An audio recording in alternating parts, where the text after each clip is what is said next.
औज़ु बिल्लाहि मिनश शैतानिर रजीम बिस्मिल्लाहिर रहमानिर रहीम रब्बी इश्रह ली सदरी व यस्सिर ली अमरी वहलुल उक़दतम मिन लिसानी यफ़क़हू क़ौली रब्बी ज़िदनी इल्मा रब्बी ज़िदनी इल्मा रब्बी ज़िदनी इल्मा। और आखिर तुम उसे किस तरह ले लोगे जबकि तुम एक दूसरे से लुप्त आनंद ले चुके हो और वो तुमसे पुख्ता वादा ले चुकी है। और जिन औरतों से तुम्हारे बाप निकाह कर चुके हो उनसे हरगिज़ निकाह न करो मगर जो पहले हो चुका हो चुका।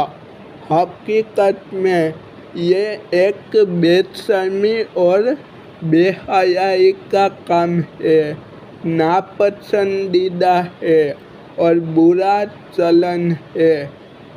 तुम पर हराम की गई तुम्हारी माएँ, बेटियाँ, बहनें, फूफियाँ, खालाएँ, भतीजियाँ, भांजियाँ और तुम्हारी वो माएँ जिन्होंने तुमको दूध पिलाया हो और तुम्हारी दूध शरीक बहनें और तुम्हारी बीवियों की माएँ और तुम्हारी बीवियों की लड़कियाँ जिन्होंने तुम्हारी गोदों में परवरिश पाई है।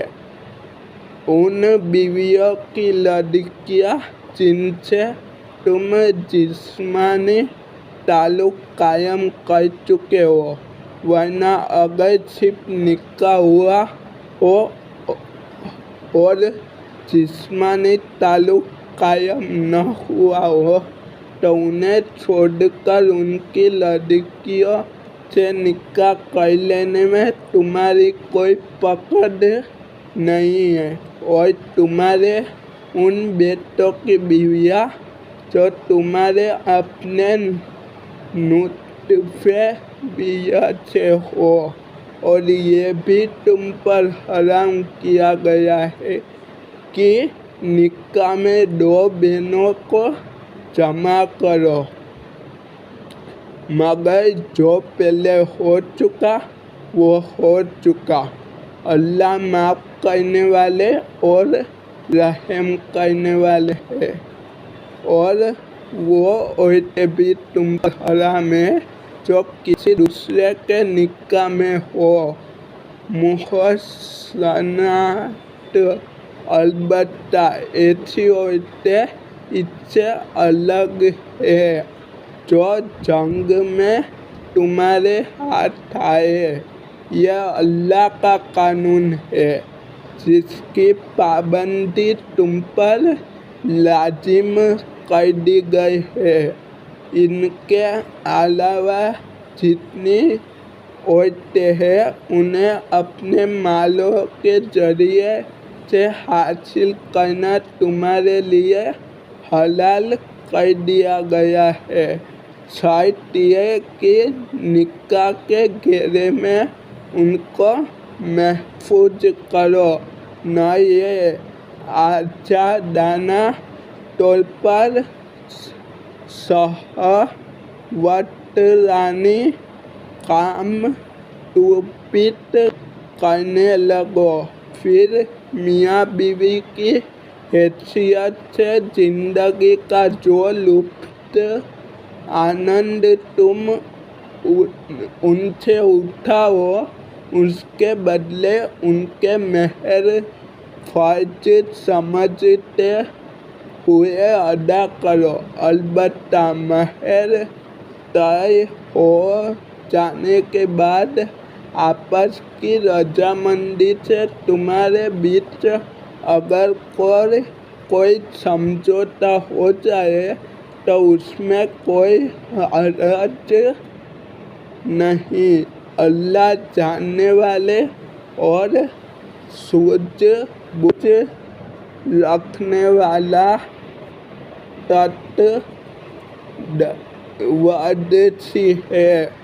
और तुम में से जो आदमी इतनी कुदरत न रखता हो कि खानदानी मुसलमान हो तो मुहसनात से निकाह कर सके, उसे चाहिए कि तुम्हारी उन लोंडियों में से किसी के साथ निकाह कर ले जो तुम्हारे कब्जे में हो और ईमान वाली हो।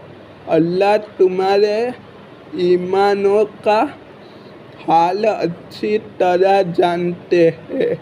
तुम सब एक ही ग्रोह के लोग हो, इसलिए उनके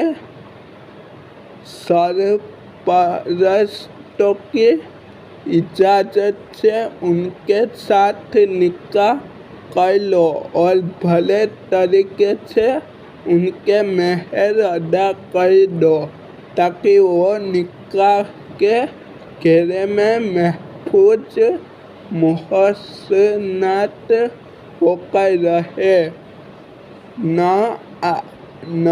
आज़ादाना तौर पर शहवतरानी काम टूपित करती फिरे और न चोरी छिपे नाजायज़ ताल्लुक़ बनाए। फिर जब वो निकाह के घेरे में महफूज हो जाए और उसके बाद कोई बदचलनी कर बैठे तो उन पर उस सज़ा के मुकाबले आधी सज़ा है जो खानदानी औरतों मुहसनात के लिए मुकर्रर है। ये सहूलत तुम में से उन लोगों के लिए पैदा की गई है जिनको शादी न करने से तक़वा और परहेज़गारी के कायम न रह जाने का अंदेशा हो। लेकिन अगर तुम सब्र करो तो ये तुम्हारे लिए बेहतर है और अल्लाह बख्शने वाले और रहम करने वाले हैं। अल्लाह चाहते हैं कि तुम पर उन तरीक़ों को वाज़ेह करें और उन्हीं तरीक़ों पर तुम्हें चलाए जिनकी पैरवी तुमसे पहले गुजरे हुए अच्छे लोग करते थे। वो अपनी रहमत के साथ तुम्हारी तरफ पलटना चाहता है, सब कुछ जानते हैं और गहरी समझ रखते हैं। हाँ, अल्लाह तो तुम्हारी तरफ रहमत के साथ पलटना चाहते हैं, मगर जो लोग खुद अपने मन की ख्वाहिशों के पीछे चल रहे हैं वो चाहते हैं कि तुम सीधे रास्ते से हटकर दूर निकल जाओ। अल्लाह तुम पर से पाबंदियों को हल्का करना चाहते हैं क्योंकि इंसान कमज़ोर पैदा किया गया है। ये लोगों जो ईमान लाए हो, आपस में एक दूसरे का माल गलत ढंग से न खाओ। लेन देन आपस की रजामंदी से होना चाहिए और अपने आप को कत्ल न करो। यकीन मानो कि अल्लाह तुम्हारे ऊपर मेहरबान है।